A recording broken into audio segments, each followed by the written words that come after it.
1955 সালে সাহারা মরুভূমির উপর দিয়ে একটি মহাকাশযান যাচ্ছিল। এই মহাকাশযানে বসে থাকা দুজন মহাকাশচারী অবাক হয়ে নিচের দিকে দেখছিল। তারা সাহারা মরুভূমির মাঝখানে এই ধরনের একটি আজব জিনিস দেখতে পায়। এই দুইজন মহাকাশচারীর নাম ছিল জেমস ম্যাকডেভিস এবং এডওয়ার্ড হোয়াইট। ওনারা বালি ভরা সাহারা মরুভূমিতে মানুষের চোখের আকৃতি একটি স্ট্রাকচার দেখতে পায় এবং এটিকে দেখতে ছিল পুরো একটি মানুষের চোখের মতন। হিস্টোরি অফ বেঙ্গলির চ্যানেলে আপনাদেরকে সবাইকে স্বাগতম। আজকে আমরা জানবো সাহারা মরুভূমির কিছু কিছু আজব তথ্যের ব্যাপারে। এই চোখের মতন দেখতে জিনিসটি লম্বাতে ছিল 265 কিলোমিটার এবং চওড়াতে ছিল 70 কিলোমিটার এবং এটির আয়তন ছিল 18,500 কিলোমিটারের চেয়েও কয়েক গুণ বড়।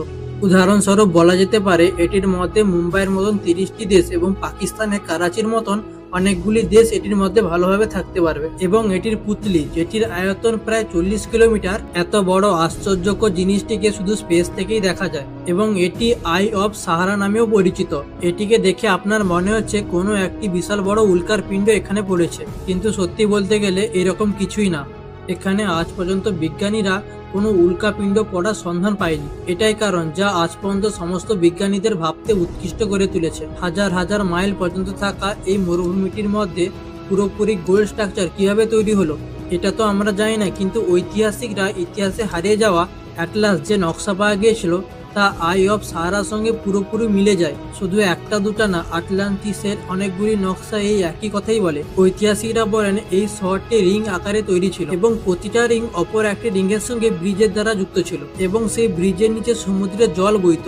আই অফ সাহারা এবং আটলান্টিস পুরোপুরি একই বলেই মনে করা হয়, যদিও বলা যায় এটির অবস্থান 2500 বছর আগে গ্রিক ঐতিহাসিক হেরোডোটাস সেই সময় দুনিয়ার নকশা তৈরি করেছিল এবং ওই নকশাতে আফ্রিকার পশ্চিমে আটলান্টিস শহরের অবস্থান আছে। এই মানচিত্রটাকে আজকের মানচিত্রের সঙ্গে তুলনা করলে দেখা যায় আই অফ সাহারার অবস্থান এবং আটলান্টিসের অবস্থান প্রায় একই। তাছাড়া শুধু এই ম্যাপ না, 2000 বছর আগে রোমান ভৌগোলিকবিদ কসমোলিয়াস মেলা তার মানচিত্র তৈরি করেছিলেন এবং তাতেও ঠিক আটলান্টিস শহরের নাম উল্লেখ আছে এবং তার অবস্থানও ঠিক একই রয়েছে, যেটাতে আটলান্টিয়ানসরা বসবাস করত। এটাও প্রমাণ করে দিল যে আটলান্টিসের অবস্থা এবং আই অফ সাহারার অবস্থা প্রায় একই। এই স্ট্রাকচারটিকে মাটি থেকে দেখলে বোঝা যায় না যে এটি রিং এত বড় এবং কেউ আন্দাজও করতে পারে না যে সে এটির মাঝখানে দাঁড়িয়ে আছে। কিন্তু প্রত্নতাত্ত্বিকরা আজ পর্যন্ত কোনো প্রমাণ পায়নি যে এখানে 12,000 আগে কোনো মানুষের গোষ্ঠী বসবাস করত, কিন্তু পুরো দুনিয়াতে এটির মতন গোল স্ট্রাকচার আজ পর্যন্ত পুরো দুনিয়াতে দেখা যায়নি। এটি ছিল বিজ্ঞানীদের মধ্যে চিন্তার কারণ।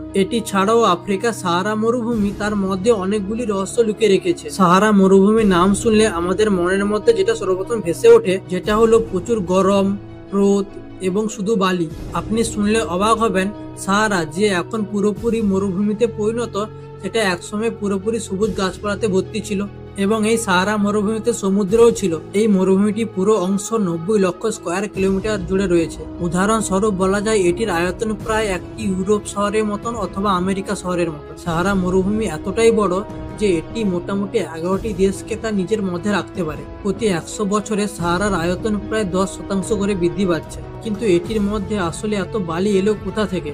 এই মরুভূমিটির সব থেকে আকর্ষণীয় জিনিসটির নাম হচ্ছে হোয়াইট ডেজার্ট, যেটি ইজিপ্টে অবস্থিত। এই হোয়াইট ডেজার্টে সাদা রঙের বালি এবং লাইমস্টোন দেখতে পাওয়া যায়, যেটিকে দেখে মনে হয় কেউ নিজের হাতে এটিকে তৈরি করেছে। কিন্তু কোটি কোটি বছর আগে এখানে মহাসাগর ছিল। আজ থেকে মোটামুটি 250 কোটি বছর আগে যখন এখানে ডাইনোসরের বসবাস করত তখন এখানে টিথিস নামক মহাসাগর থাকতো। কোটি কোটি বছর ধরে জলের চাপে এখানে লাইমস্টোনের একটি পারদ তৈরি করে দিয়েছিল। সময়ের সঙ্গে সঙ্গে যখন সমুদ্র শেষ হয়ে গেল তখন এটি মাটির উপরে ভালো মতন দেখা গেল। এটির অর্থ হলো সাহারা প্রথম থেকে এরকম ছিল না। আগেকার নকশা এখনকার নকশা থেকে পুরোপুরি আলাদা। মোটামুটি 25 লক্ষ বছর আগে যখন পুরো দুনিয়া বরফে ঢাকা ছিল তখন এই সাহারা মরুভূমিতে সবুজ গাছপালা থাকতো। তার কয়েক বছর পর পৃথিবীর তাপমাত্রা বৃদ্ধি পায়, ফলে বরফের মোটা স্তর ধীরে ধীরে গলতে লাগলো। গলতে গেলে আগের কয়েক বছর সাহারা সবুজ গাছপালা ভালোভাবেই ছিল, কিন্তু মোটামুটি 6000 বছর পরে সাহারা অবস্থিত সবুজ গাছপালা এবং ঘাসগুলি শুকতে শুরু হয়ে গেল এবং সাহারা ধীরে ধীরে সবুজ গাছপালা থেকে বালিতে পরিণত হলো। সাহারা মরুভূমিতে অ্যাডিনো প্লেটো নামে একটি জায়গা আছে যেখানে একটি লুকোনো বাগান আছে।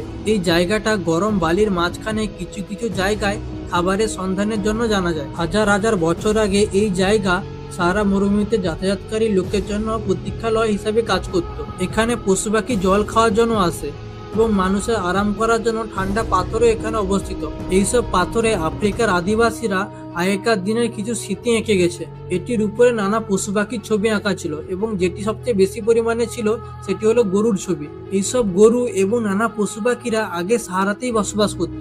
বলতে গেলে যখন সাহারাতে সবুজ গাছপালা এবং সমুদ্র বর্তমান ছিল, তখন এখানে তাদের জন্য খাবার উপস্থিত ছিল। এক কথায় বলা যায় আফ্রিকার যেখানে এখন সাহারা মরুভূমি বর্তমান, সেখানে একসময় সবুজ গাছপালা এবং সমুদ্র বর্তমান ছিল। আর আজকের দিনে সাহারা মরুভূমিতে শুধু উট ছাড়া অন্য কোনো পশু পাখির চলাফেরা দেখা যায় না। 1950-এর দশকে এখানে আফ্রিকান সিংহ দেখা যেত, কিন্তু এখন তারাও বিলুপ্ত হয়ে গেছে। সাহারা মরুভূমিতে উপস্থিত সেই বাগানটিতে যেখানে জল পাওয়া যায়, সেখানে একসময় কুমিরও থাকতো, কিন্তু সেখানে এখন কুমিরের সন্ধান খুব কম পাওয়া যায়। কিন্তু প্রশ্ন হলো, কুমির তো এত লম্বা রাস্তা অতিক্রম করতে পারে না, তাহলে এটি এলো কোথা থেকে? আপনাদের বলে দিই, বিজ্ঞানীদের মতে এরা কোথাও থেকে আসেনি, বরং এগুলি আগে থেকে এখানে উপস্থিত ছিল, কিন্তু এখন অতিরিক্ত গরম এবং খাবারের অভাব থাকায় কুমিরগুলি পরপর বিলুপ্ত হয়ে যাচ্ছে।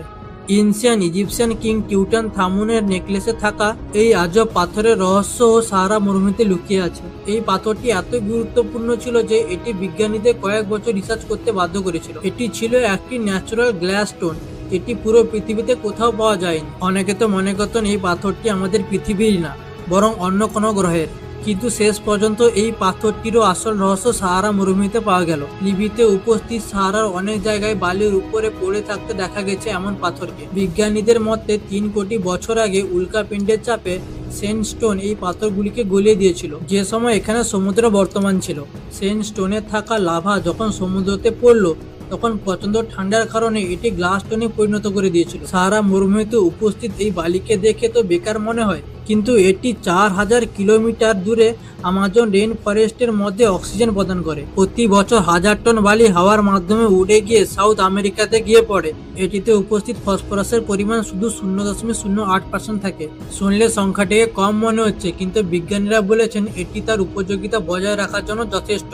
আমাজন রেইন ফরেস্টে বৃষ্টির ফলে ফসফরাস সমুদ্রের জলের সঙ্গে মিশে নষ্ট হয়ে যায়। যদি এই ফসফরাস আমাজন রেইন ফরেস্টে গিয়ে না পড়ে, তাহলে এখানকার জমিতে ফসফরাসের মাত্রা কমে যাবে এবং নতুন নতুন গাছের জন্ম বন্ধ হয়ে যাবে। আপনি জানলে অবাক হবেন, পৃথিবীতে এখনো এমন 2টি মরুভূমি আছে যেগুলি সাহারার থেকেও বড়, যে দুটির নাম হলো আর্কটিক এবং আন্টার্কটিকা। কিন্তু এটা সত্যি যে সাহারা পৃথিবীর সবচেয়ে গরম মরুভূমি।